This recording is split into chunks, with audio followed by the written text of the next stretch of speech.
All right, we are live. Heck yeah. Super excited for today. In today's episode, we are blessed to have a friend of mine and ultra successful business entrepreneur, owns multiple business, 8-figure multiple businesses, as well as real estate and plenty of real estate as well too, local to the Phoenix market and Phoenix area, that I met through a mutual friend of ours through Pace Morby. His name is Cody Barton. Cody, thank you so much for joining us today. Yeah, happy to be here. Excited to dive into all things business. It's my favorite Dude, topic. So it's so fun, man. It's so fun to have you here because of not only your resume in terms of what you're actively accomplishing, what you've done, and how prolific you've been. It's so cool to having been brought into your life and to be able to see what you're doing at such a young age and the success you're having and the skills you've foundationally really set for success long term, not just instantaneous viral and then you disappear. Like the steady, almost exponentialized growth that you've had. It's fun to watch that, man.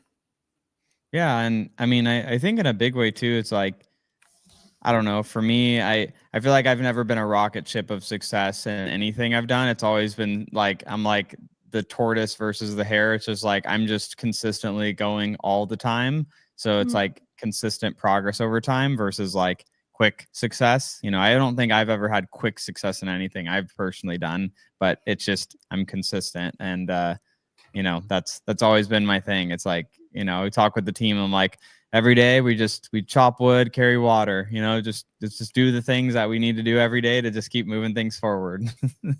Yeah. Thank you so much for sharing that, because I think that, a lot of the people that might be watching this, or a lot of the people that we at least have relationships with, I think in the back of everyone's mind, you're really hoping for that rocket ship growth, but that's not real.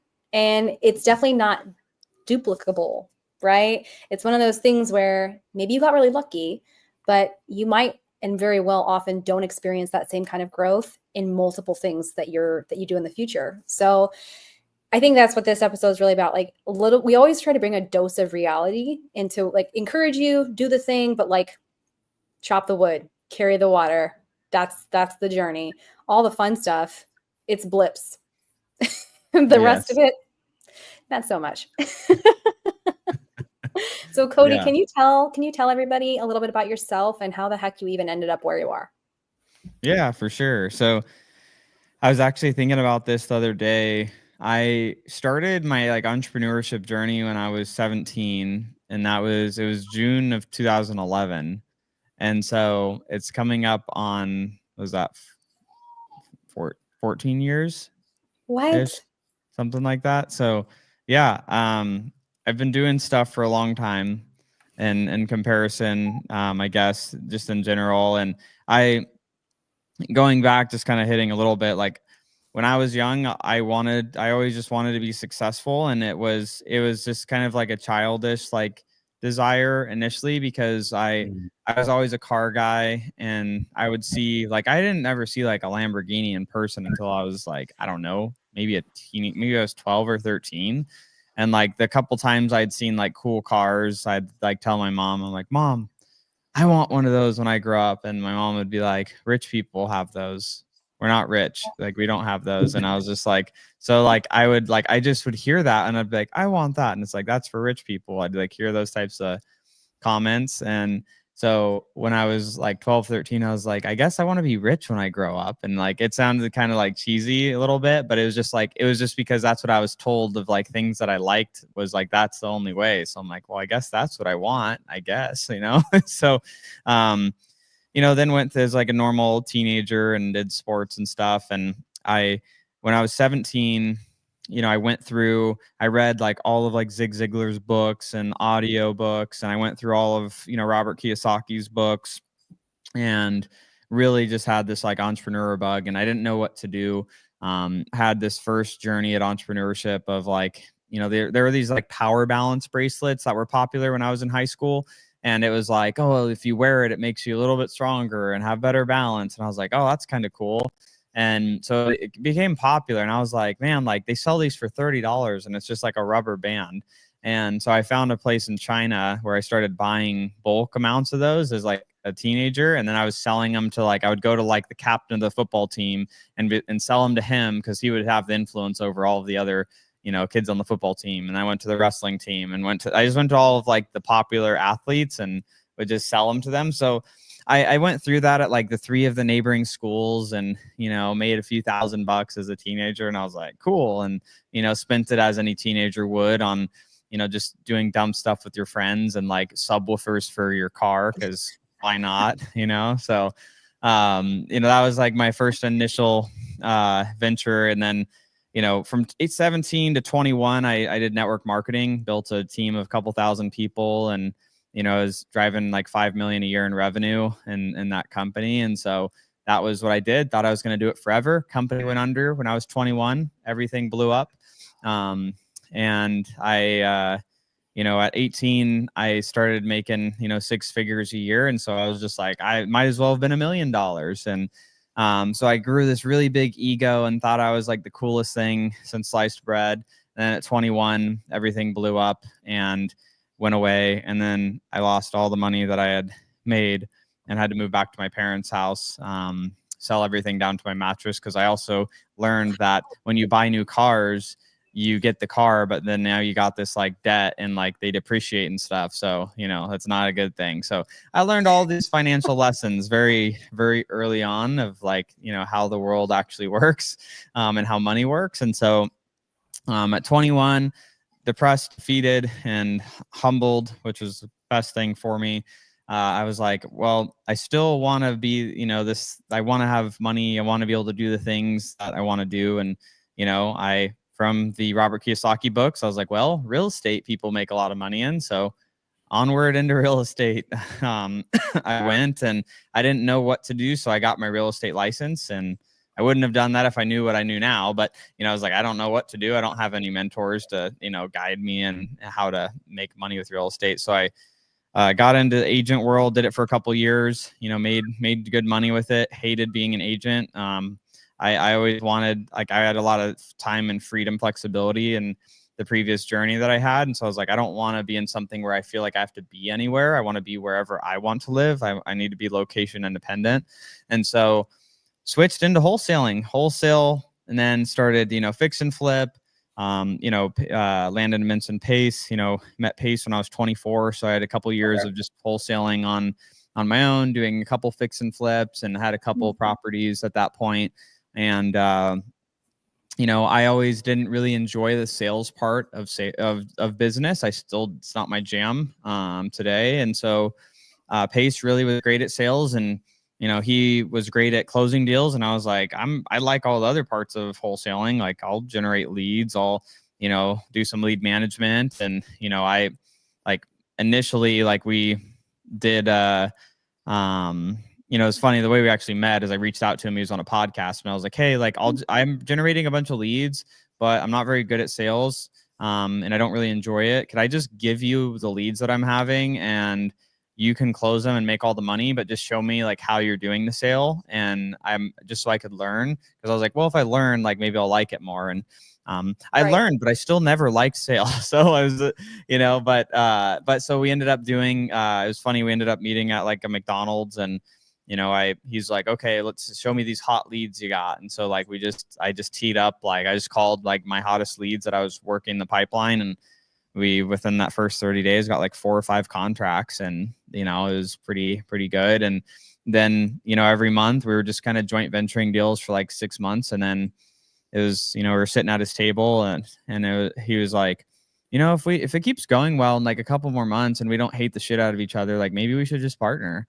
And I was okay, I'm cool with that. You still do the sales, and I get to do the other stuff that I like. Yeah, that sounds good to me. So that was kind of the beginning of how how that started. And I guess fast forwarding to today, then we really went heavy into wholesale fix and flips together, and Airbnbs and all the things. And then started other companies. He started his sub 2 community, and then he started a virtual assistant company, some software, and a lot of other businesses. And today, now I'm acquiring businesses and consulting with companies and helping them, scale their business, generally $500K to $5 million a year companies. I'll come in a couple different variations of either consulting, helping them grow, or I bring myself and my team to help them do that, or consult for equity, or I invest in other businesses now. And so that was a very long-winded, but fast forwarded also like the last 4 or 5 years of the journey. So yeah, and then I do some private money lending, and that's all the things. So many, I know you have stuff landing too, but I really want to harp on this because it's so important. That is over a decade in the game, and also failures up front. Failures up front are so important because they reframe your entire journey. And it just sounds like even after you kind of went through that, it takes a certain amount of just being humble enough to reach out to somebody you hear on a podcast, right? Mm-hmm. Like not everyone's going to do that. Not everyone's going to either be brave or humble enough to do that. And you're going to miss every shot you don't take. So I appreciate you taking a couple minutes to talk about that, because we're just constantly being marketed to in a way where it's like, now, like tap the vein, I need it right now. And that's just not what this is. And so it's so cool to see you iterated times 30,000 at this point, right? Where you're able to look at businesses from the outside in and go, okay, cool. I know exactly what's going on here. And from like a small perspective, I've really enjoyed that myself. If even just being like an owner operator for over a decade, it's been so much easier for me to look at other businesses and go, oh, I know what's going on here. And when you're in it, it's super hard. It's super hard to identify what you need to prioritize. So thank you for sharing that. Yeah, absolutely. And I think to your point real quick too, is I think people just have to I don't know, for me, regardless of anything, I'm always curious. I always can learn. There's always more to learn. Leadership, business is a summitless mountain. Regardless of where someone is, they have some information that might be helpful for me, and there's always something to learn. And so I always just try to come at everything of from a place of curiosity, and if I ever, which I never try to allow my brain to even go there, be like, oh, I know something, or I don't need to learn anymore in any area. That's the alarm should be going off of that's when something is about to go poorly. So it's just, I always just try to just remember there's leadership in business is a summitless mountain, and I'm just always working my way up. That's what's cool too is you say curiosity, but it's also humility too, because you know your strengths, you know what you want to do, you know what you're good at. And it's cool to see the courage that you had. I call it courage to reach out to, someone, happen to be Pace. There's that one connection. Now, I think that, the level of success that you've reached and what you're reaching toward and what you're doing, inevitably you're going to get there with your drive and your motivation and whatnot. But it was your humility and your curiosity that led to that decision to reach out to that person that ultimately sparked this thing to grow into something that is building and architecting your current life and what you're doing.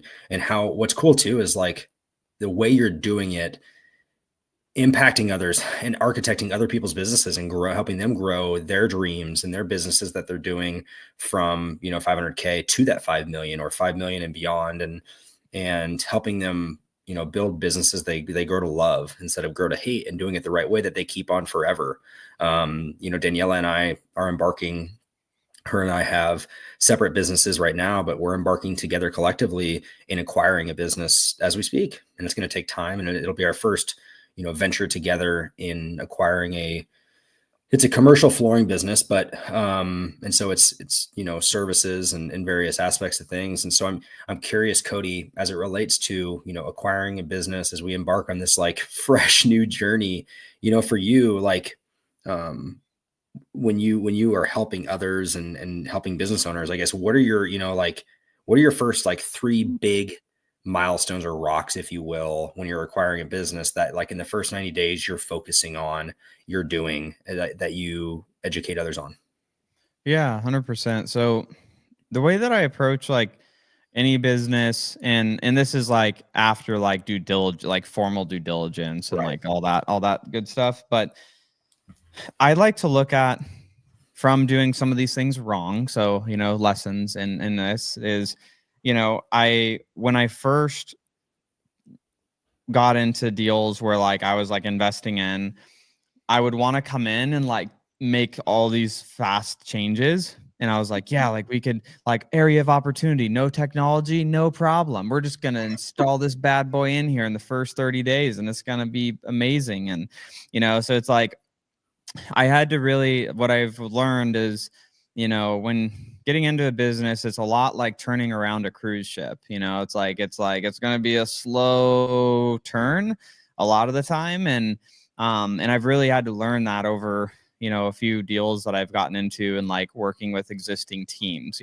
so the first thing that I always do when going in after, it's like, okay, like deal is closed, is I want to begin, like I have like a 3-step thing. It's like audit, implement, optimize. Like that's like the same kind of 3-step thing. And going into the audit phase, it's going into all of the major functions of the business. It's going into marketing, it's going to sales, it's going to operations, it's going to finance. And going and building relationships and building bridges with the current team members and staff that's there right now. Not going in pretending like I'm some big shot or pretending that I know better or I'm a seasoned entrepreneur. So like, I'm going to tell you what to do right off the bat. It's like, I want to go in and I want to have my team go in and build bridges, build relationships, and build certainty. Like one, going in like, hey, like, I want to have some light conversation and like make friends with, with the current team that's there. And so I can calm them down from the ultimate anxiety that most employees will have when a new owner comes in. They're like, am I on the chopping block? Are they going to change everything? Or are they going to fire me? What's going to happen? So like, first off, I want to go and build bridges with people and like let them know like what I'm about, what my core values are, what our core values as a company coming in to work with them looks like. And, to give them some certainty of like, hey, like these are not some crazy people that just want to fire everybody. It's like, we want to be there to help. And so, going into each of the departments and understanding, like, I like to go in and just pretend like I'm a 5-year-old and explain to me how this entire business works. And like, I want marketing, whoever is in charge of that, to show me, how does someone buy something here? Like, how do they become a lead? Like, where does that happen? And like, walk me through step by step, like I'm 5 years old.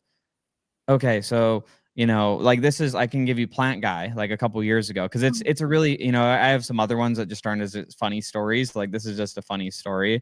But like going into Plant Guy, when I flew out there and I was like going through this, I was like, okay, so Matthew, just take me through how does someone buy something here? And so he's like, he pulls up his Instagram and he's like, okay, so you see this, like my Instagram DM here. He's like, so what I do is I'll screenshot the message that they're interested in, like something that we sell. And I'm like, okay. And then he's like, then he like points over to the other side of the design center. And he's like, my sales reps are over there. I take that screenshot and I text it to them. And then whichever one of them hearts the message, I know that they reached out to that person that was interested in our stuff. And I was like, okay. And then what happens if they don't reach them? And he's like, oh, well then whenever another lead comes in, I'll just send them the next one that comes in. And I was like, so what CRM do you use? And he's like, I don't know what that is. And and I was like, okay, so that's okay, cool. And so I'm like, right? I'm not there like judging and like, you're an idiot. It's like, that's just not productive. And it's like, he's not an idiot. It's just a lot of businesses run that way without technology and get to success. And so, and so I'm like, okay, let's keep going through the process. Like I want like start to finish. How does this all happen? And so basically, after that, he's like, okay, so then if they do end up, getting a sale, I'm like, so how does production know? Because they make these like really like crazy like custom plant design things and for like commercial and residential spaces. And so I'm like, how does production know when, because if you don't have a CRM, like how does production know? And he's like, yeah, great question. So he takes me to the back of the design center, and we go through the door. And you guys know what Trello is, like the software. So basically we go in the back, and it's like, he like points to this wall, and it's like a wall of papers. And and in my head, I was like, it's literally a Trello board on the wall. He's like, these are active projects. These are projects going to be ready for delivery. These ones highlighted red are problem projects. And like, they literally just had like all of that on the wall. And I'm like, okay, well, this isn't where production is. So how does production know about any of this? He's like, let me show you. And so like they print out 2 pages, one that stays in the design center, the other one, we get in his car, and then we drive around like the warehouse to like the other side of this. Like, it's probably a 2-minute drive, but we drive 2 minutes to the production facility, and then we get in. He shows me, he's like, and then the papers go here so that they also know that now there's a new project. And so there's a paper in the design center, a paper in the production facility, like what the project is. And so I'm like, okay. And then like production like takes that, and then they start their process. And I'm like, well, what about, because there's like a welding part of the team. And he's like, oh, welding's in another facility. And I was like, well, how the heck does welding know what to do? And he's like, well, production, they'll coordinate with them and call them, tell them what they need or whatever. And I'm like, oh man, like there's a lot here. And so going through that whole process, and through that, I'm not there just like, trying to like go implement change immediately. I'm just trying to uncover everything from what's going on start to finish of what's currently happening. Is just like the audit. And then we go into like deeper audit phase of like, okay, well, there isn't much deeper to go into in the marketing and sales function. There's no script, there's no any process whatsoever besides just like that was what they were doing. And then it was like, okay, how are you doing invoicing? So like basically just diving in and popping the hood in each of the departments of how they'd get business. Like there wasn't much to do in that one on marketing and sales, because there wasn't anything besides just they come in from Instagram, they either buy something when they get on the phone with them or they don't. There isn't a formal process, so there wasn't much to audit there. So then it's like, okay, operations, like there was a lot to audit there, because it was like, how do we do inventory management? How do we do, how do you know when you need 10 more of these flowers? Or, so like I was just uncovering. And then finance, it's like, how do we, manage the money for like what needs to be allocated for this? And it's like, we don't. It's like, okay. So it's just like, they're just uncovering how the business works. Like I'm 5 years old is like one of the best things that's helped me when I'm going through the audit part of the process. And through that, we actually have a tool I could share with you guys, and then you guys could share it with anyone in the audience. But it's called an impact effort calculator that me and my team basically put together a few years ago. And really, because when we'd go in, like through everything that we're uncovering, we identify like, oh my gosh, like there's like 50 things that we want to do. We want to do this new technology. We want to do the CRM. We want to hire a person in this department. We want to do this. So it's like, we just uncover so many areas that we want to make changes in. And it could be overwhelming, because you're like, what do we even do first? Like, what do we do first? Right. And so we use this impact effort, kind of calculation tool. And it's not a very fancy thing. It's just a, glorified Google sheet with some like rating and weighted measurements on it. And it's really just weighted of like, the higher the impact the thing is, like, is it going to increase revenue or decrease expenses and, overall efficiencies at a high level? We're going to rate it closer to a 5. And if it's not, it's closer to a 1. And then we go and we rate it by effort. It's like, okay, is this a thing that's going to be like, could we just go flip a switch and it's done tomorrow? That's a 1 on a 1 to 5. Or is it a 5 and it's going to take us 3 months to build out a whole new CRM and get a team to adopt this thing and actually use it? Because one thing to build it, it's another thing to get them to actually use the dang thing. And so, that's like kind of like that starting phase for us, is like, we want to go through that audit. Some businesses that I've worked on, I'm able to do that within a couple of days. And some, because things are so fragmented, it takes a couple weeks to get through, because you're just like, I need access to this still. And they're like, I don't know how to get you that. Like some finance person that we've been paying for 3 years still has the login, and we need to get, so it's just like that welcome to buying small business, so it's like, there's that. And so it's that audit phase that begins. We rate by the biggest impact, lowest effort things. And then we basically, as a team, establish those as like the initial projects that we want to start attacking on the business. And so that's like the implementation stage. And, as we work through our biggest impact movers, we just continue to work through that list. And, eventually we get to more of like the empowerment stage. Like for me, I only want to be involved in business. Like my only business that I sit on like an accountability chart for is like my consulting company now. And I don't want to sit on the accountability chart for any business outside of my one consulting company. I have no desire to do that. And that's how I have to set up any deal. So like that empowerment stage for me is important because I need to, any deal I'm involved in, need to be able to empower the team that I'm working with to be able to run everything where I'm not dependent in anything besides just like strategy, which I'm good with that as long as I'm not on the org chart, accountability chart and day-to-day function. So I know that was a long-winded answer, but okay. There's a lot here. So accountability chart. Yes. I would like you to tell us what that means. And also, I know for a fact that this looked a lot different when you started doing this compared to when you're doing it right now. So at what point in this audit empowerment stage do you really pull out? Because that's what it seems like. And when you're offering strategy and consultative services, how often are people allowed to contact you? Like, what does that look like? So if you could talk a little bit about that, I think that'd be really helpful. Yeah, for sure. So it always depends on the deal. Like if I'm invested and I have equity in the deal, I'm available, every day for the most part. Like I'm there to help. I'm invested in the business being successful. So like I'm gonna be there.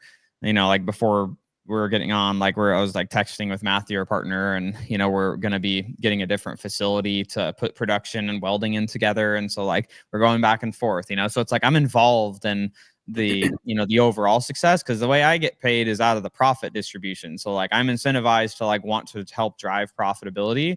So like from an equity standpoint, like I'm involved pretty, like I don't want to say day to day, but it's like day to day in any of the strategic decisions that need to be made that are going to drive us towards our quarterly or annual objectives. So like in that, like the equity side of those businesses, like I'm involved pretty heavily in the first probably like 3-4 months. And then it's like we've gotten things super clear, like to the the question on accountability chart. And in simple terms, it's just what are all of the functions that the business has of like what are the individual functions of the business? Sales manager, operations manager, finance manager, like the different functions of the business. And then who actually owns those functions. And in a lot of small business, you have the same name on multiple of those functions. Like the same person could be the sales manager, that's the marketing manager, and that's small business, and that's okay. And one of the biggest parts of the accountability chart is the only thing that I'm not okay with is having two names on the same function. It's like one person has to own it. Like very big on any of the functions that are in a business. It's okay for the name Cody to be on 2 or 3 boxes. It is not okay for, Cody and Landon to be on the same box, because that means there's no one person accountable. So there's no one person to point to as like, you're the one in charge of that function, success or failure. So I'm very, very big on like getting clear on like who's owning what. Clarity of role, clarity of goal is critical, and giving that clarity to the team. So that's, a little bit on the accountability chart side of things, and like what are the key responsibilities of the role? What are their key KPIs, key performance indicators, their metrics that measure success for the role? So we established that. And so, that's from the accountability side of things. But, from like, the question on the consultative side, like really, I mean, with what I'm doing with my consulting business, Scale with Pros, I'm not trying to have this, shop where it's like we're gonna take on 10,000 clients and just freaking be the biggest consulting company in the world. My entire goal with as far as my 3-year roadmap on my consulting business is in 3 years I want to have 105 clients that are on retainers that are signed for like typically like 6 to 12 month retainers that we're working with them. But the way that we engage with people on just strictly the consulting side is we typically do like a 3-month agreement to come in and help them. And specifically the areas that I come in, with my team to help companies is mainly the back office function. It's operations, it's finance, it's people, it's leadership, it's technology. Those are the areas that I want to go in and fix. Hence why I don't work with 100K a year businesses or 200K a year businesses, because their problem is sales and marketing for the most part. They just need to go find more qualified people and sell them stuff. I like to work with businesses once they've found their product market fit, but they're having trouble getting clarity within how the team serves those people, how they strategically manage the capital to scale so they don't screw it up financially, how that they grow as leaders and how they grow their team as leaders so that everyone can be, leveling up as a collective, and helping them establish, their company's mission, vision, values to, cast that vision for their teams. And so, typically, like the first, 3 months is usually how we work with people, and kind of like the joke, but not joke, that we tell people and like onboarding when we work with them is like, our goal is that within those 3 months that we bring you so much value that you're so happy and you get such great results that you can just continue doing everything that you need to do now on your own. But our selfish goal is that we hope that then there's still other things and other areas that you've uncovered that you now want to have help with, and that we can establish a 6 to 12 or month or longer relationship. Because that's really more so our goal. Again, don't want to have 10,000 clients, just, we want to have long-term relationships with the clients that we do work with, which for business model that I'm building, it works really well. And the, overall ascension of all of that is there's going to be a certain percentage of businesses that I could either then do consult for equity deals on, or actually invest in, and be doing roll-ups on the side of what I'm doing in certain industries. So it's really like the consulting business for me is my platform to do the other things that I want to do. And it allows me to be refining and sharpening my personal acts and skills in those areas that I already have, but allow me to continuously get better and better and better and more reps on those as well. So that's, I know that, again, I've given lots of long-winded answers, but hopefully that helps. It does. Go ahead, Danielle. Yeah. No, I want to shut up. I want to let you talk. No, it's I love it. I could just grab some popcorn and just listen. Like it's so fun because it's oh man, because I was sitting here thinking there's so many questions, so many things I want to hit on, but like one of them was I find myself sitting here listening to Cody and going, I'm much more Mr. Revenue Sales guy. I live more on that side of the world versus back of house. So that's what's really cool about today is like having this opportunity to speak. So like from that standpoint, Cody, I'm interested to get your perspective on this. And I know the answer always with business, it always depends. But in your eyes, from a first hire standpoint, or your first move from an employee standpoint, every business is different depending upon what they need. If they need sales, they need marketing, they need bookkeeping, like finances, operations, whatever it may be. But I guess from a hiring standpoint in the first few, let's say a year, 90 days, whatever it is, what goes into that equation for you to ultimately make that decision to get the right person in the right seat? I guess my question would be is like, is this a brand new business, or this is a business like, say, like the flooring business that's already doing a couple million a year in revenue? Let's just use our case study. Let's just use our case study, if you don't mind. Yeah. So the flooring business is a 45-year business doing around 2 million a year. Mm-hmm. One person. That's it. One person. No departments, no divisions, no marketing, no procedures, no operations, no. Everything you're talking about, no. No warehouse guy, no inventory system, nothing. So in a way, it's a highly profitable, reputable, sales or stabilized business.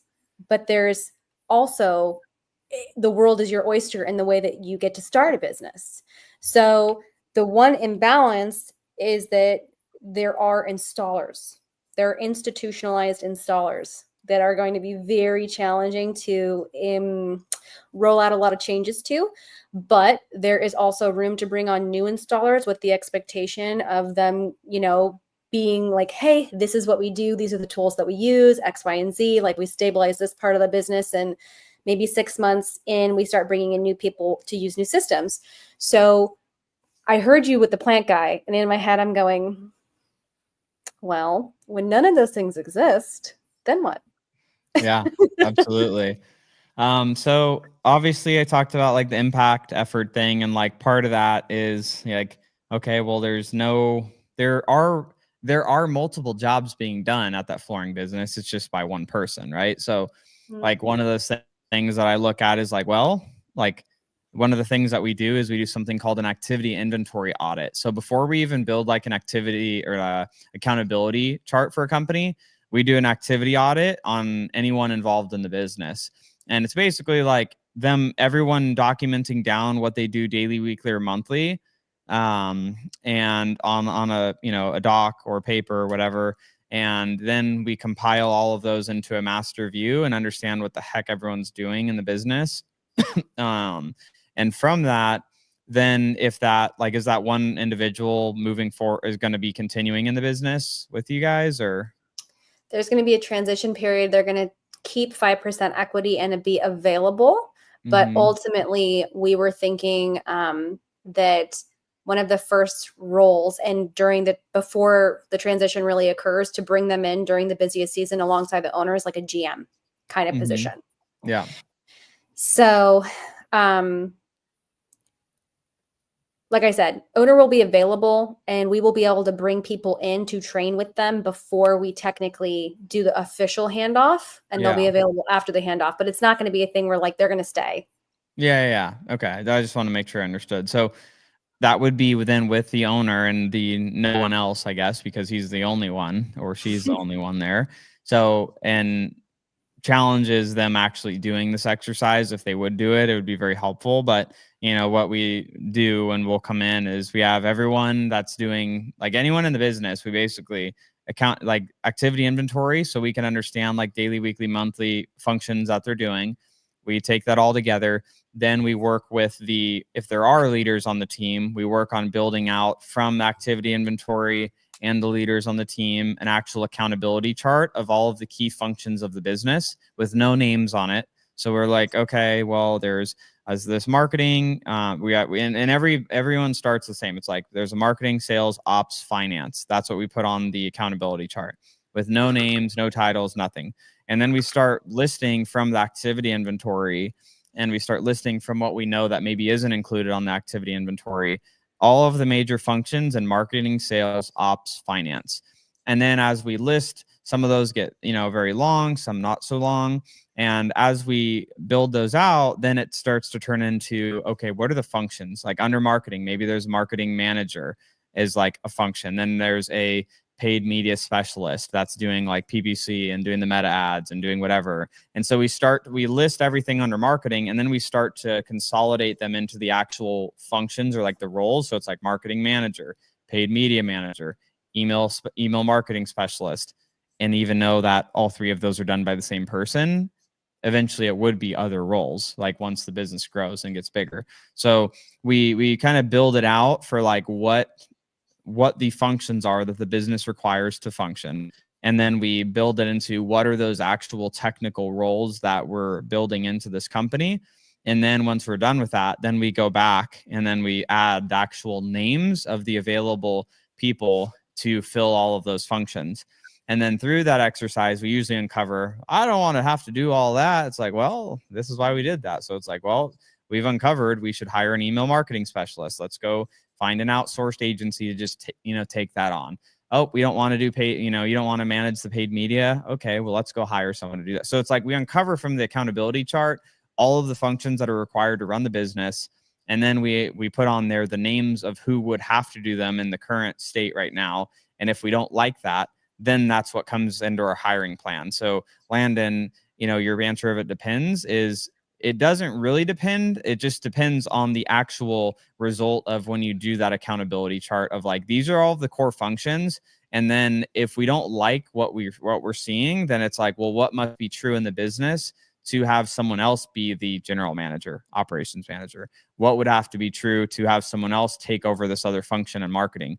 Can we hire an agency? Can we hire a full-time role? Like what makes more sense? And so then we kind of start building it out of like certain roles we're going to hire agencies for the time being, because it just makes more sense at a smaller scale. Certain functions, it's like, we're probably going to just bring in someone to do like the, be an account, the finance manager, because there's a lot of finance functions and it wouldn't make sense to just outsource some of that, so that's how we kind of start working through that. And so like, that's the same thing, like Plant Guy, any other business, we build out that accountability chart, and then we fill the names. Any that we're unclear of, like, there's no way that we can actually get this done, well, we're going to have to go hire someone to do that thing, whether agency or in-house. And so that's how we kind of start putting that plan together based off of what comes up on the accountability chart. Interesting. And what's cool too is, like, for me, as with my background as an engineer, I'm very process driven, very like A, B, C, D, E, F, G level, like, structure of things. And I love the way you articulate that, because there's a lot of derivatives that you go through in the process that you illustrated there, as it relates to, organically, we do an activity log chart. Let's just see straight up what are all the activities to turn a light on and get that product out the door into the client's hands, and then get paid and retain them, and so on and so forth. And then, okay, cool. Well, of those activities, how can we look at our current resources with our employees and add those to an accountability chart for that person to do, to ensure that they're the right person for the right seat, or maybe they're the right person in the wrong seat, or whatever it may be. Very, very traction book heavy for sure. And, it's beautiful, because adding that level of truly the process of what you just articulated is so more attractive to me than just straight up freewheeling it. Like, I feel like sometimes there's things like if there's not, to me, like a little bit of structure, at least a guideline, like if the bumpers on a bowling lane, I'm overwhelmed with, like, choices. For instance, like, this is such a side tangent right now, what I'm about to make, but like right now, one of my other partners, Chris Geddes, in one of our other businesses, are looking at changing out our business credit cards. The paradox of choice between business credit cards and, like, what we want out of it is overwhelming. Of, like, do you want points? Do you want miles? Do you want access to these lounges? Do you want, like, Delta miles? But what about Southwest? Because Landon's in the Southwest, we fly Southwest. There's just a paradox of choice of different things. And, like, very much so, we're heading toward this business acquisition and these things in this new arena. And very much so, I'm feeling very similar feelings. But just purely in the past 10 minutes, what you're, like, laying out, just a process driven recipe, even just let alone, like, my stress is, like, down a little bit, because it's like, okay, cool. We can start implementing those, the derivatives of just purely what is happening, so we can start engineering this thing together to make it and implement. Maybe it's 2 hires. Maybe it's not just an ops manager. Maybe there is some type of financial bookkeeper and various aspects of things that need to get implemented, because that ops manager, choose Copenhagen and doesn't want to do the bookkeeping and finances. And so, like, there's so many different things. And so thank you for articulating that. That's super helpful. Yeah. And I just wanted to hit on, just like, as you were talking through that too, it's like, in that activity inventory, you oftentimes uncover some other things that you, as part of it, where, like, you might find team members that are duplicating work. Like, sometimes we find that, like, we had a business that we were consulting on. This is like end of last year. And they had like 4 finance team members and a company that was only doing $2 million a year in revenue. And I say only because, in reference to, you don't need 4 finance team members. And this is a home service business, 4 finance team members to do finance for a home service business. I'm like, what in the F are all these people doing all day here? And there was just overlap of work. Like, it was like one person does it, another one reviews it and redoes it and checks it. And this person, it was just like, it was like a freaking government bureaucracy of their finance department. I'm like, guys, like, what the F is going on over here? You have like $15,000 in profit that is leaking out of your business because you are overstaffed here. And, like, one thing that I just want to also say is, like, I'm not a type of person that wants to come in and just fire people, because I'm a people person and I'm big on, like, culture. It's like mission, vision, core values, and, like, I want to coach people up more than I'd rather coach them out. I'm always a coach them up if we can, coach them out if we have to. And so I always want to say that when I'm saying references to, like, they were overstaffed, and so we had to have them fire people. It's like, doing that because it's a stupid thing to not do. I will do it because it's like, it's just stupid to not make this decision. It's like, and if they could be repurposed in another department where it does make sense, sure. But if we just have, it's like, if you had 4 salespeople and you only had enough leads for 1, it's stupid to keep the other 3. It's like, what are they doing all day? Like, they don't have any opportunity. It's like, it's just like right sizing the teams to be the appropriate size for what the actual workload is. And that's sometimes uncovered in that accountability chart, process and conversation. I have one more question. And I think that you brought up a couple things here, but as Landon and you were kind of going back and forth, I think this is a critical component and place where most people that buy businesses or take over businesses fail. They make these changes super quick. They go from the one solopreneur to the team of 20, and the business doesn't have enough profit to pay these people. And they just like gut themselves right off a cliff in 6 months. And, I had so many conversations, obviously, with this gentleman, and it's, you can't hire too many people. You can't do like all these things. And I've other flooring models have studied across the nation too. And a lot of these owners end up making very small annual salaries because there's so much bloat in different flooring models, whether it's retail, whether it's commercial, whatever it is, union, non-union, like there's so many layers. So how do you ensure, I mean, we've like gone through the audit, gone through the accountability thing, but how do you ensure that you don't just destroy, like, you know what I mean? Like put yourself in debt, like 3 months and then you're going, oh my gosh, we're 15 grand negative every month because we hired these people and our sales are not. Like, that's the part where I'm going, I can see exactly what you're talking about, but financially, how do you get there? Absolutely. So I can take no credit for this because I was taught this from I have a business coach. His name's Adam, and he exited a company for over $1 billion, and it was an HVAC company. And he coached me on this about a year ago. And the conversation with him, because I asked him, I'm like, it was the HVAC company, they had like, I don't know, 3,000 trucks across the country. It's a lot of trucks. It's a lot of trucks and all over the country. And so I was like, Adam, like, how the heck do you have an efficiently ran business at that many trucks? And he's like, he's in Texas. He's like, Cody, he's like, you got to get it working small before it works big. And I'm like, okay, what does that mean? He's like, you got to get the unit level economics down. He's like, most people, what they do is they get into business and they want to scale and grow top line and just, they say things like, I'm going to keep scaling and then I'm going to figure out how to make it profitable as it gets bigger. The right way to do it is you get it profitable small, build a perfect 100,000 a year business, the perfect $1 million a year business, the perfect 10 million a year business, and you just continue along that journey. And like an example of that's like when we went into the Perfect Clean, the residential cleaning company I bought last summer. They're like, what that looks like in real life for a business like that is like the unit level economic is like revenue per car. So it's like, how much revenue can one car, 2 cleaners create a month, a year? And so when we came into that business, some of their cars were generating $7,000 a month, some $11,000 a month, some $14,000 a month. So it's like, well, what the heck? Like,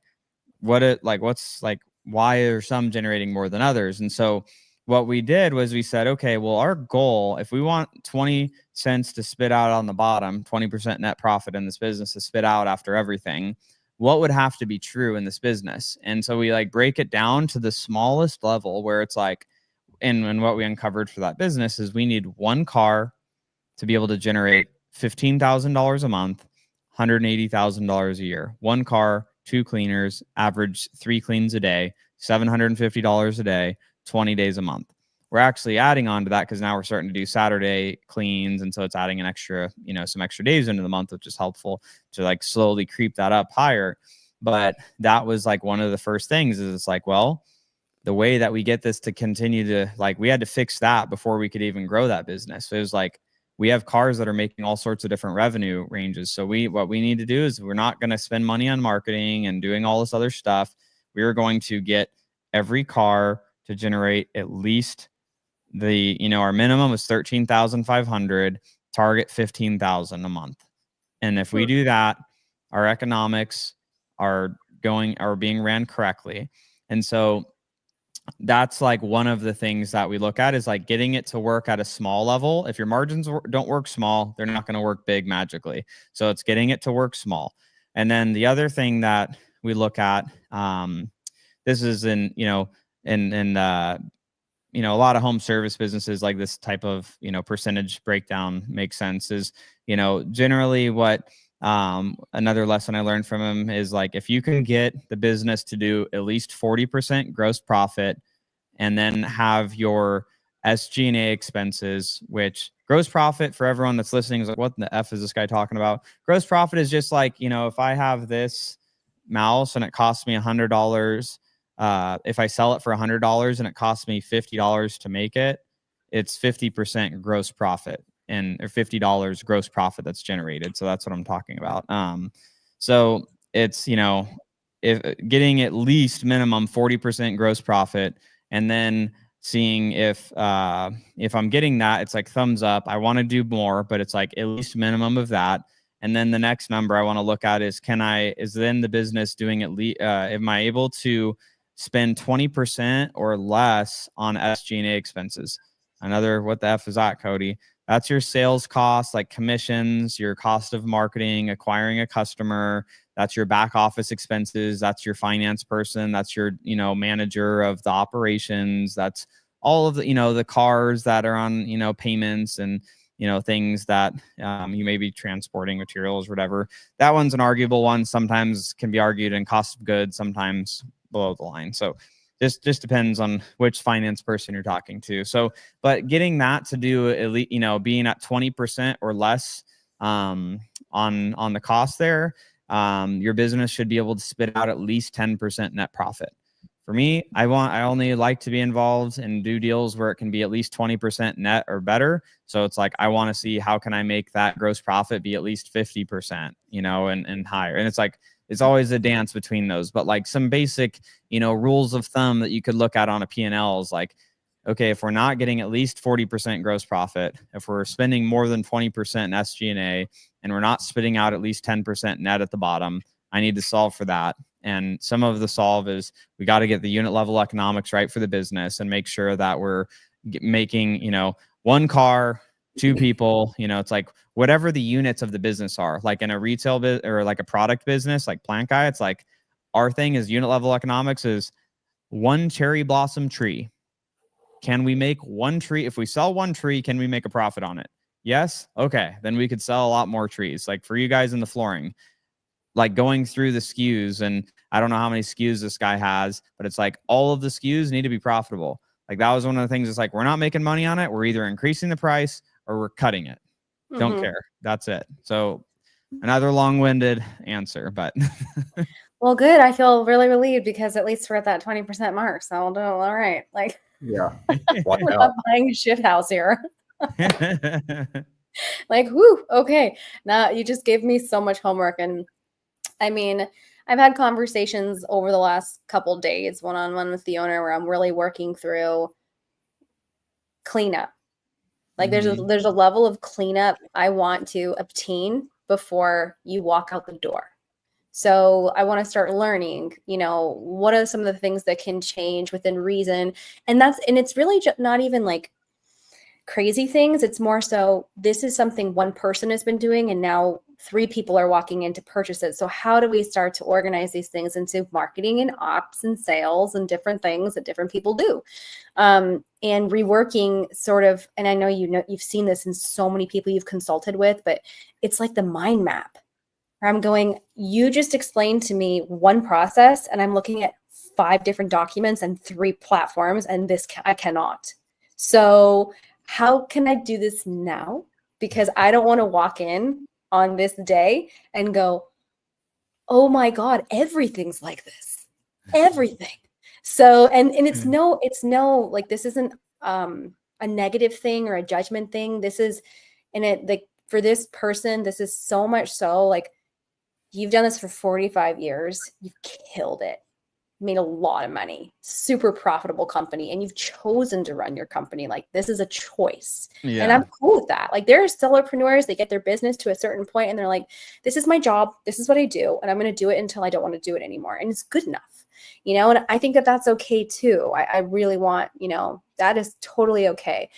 But to go from one person with everything here and across the desk to 3 people, there's just a level of like, abracadabra that's got to happen. It's not magic. It's just going to be a lot of freaking work. Yeah, absolutely. I mean, you're just going to have to spend a lot of time with him and like peeling out like how he does everything, and like that curiosity where I was talking about, like how that all start to finish, and like walk me through start to finish. And like I'm there with my notebook, like going through like I'm like notating everything that's happening.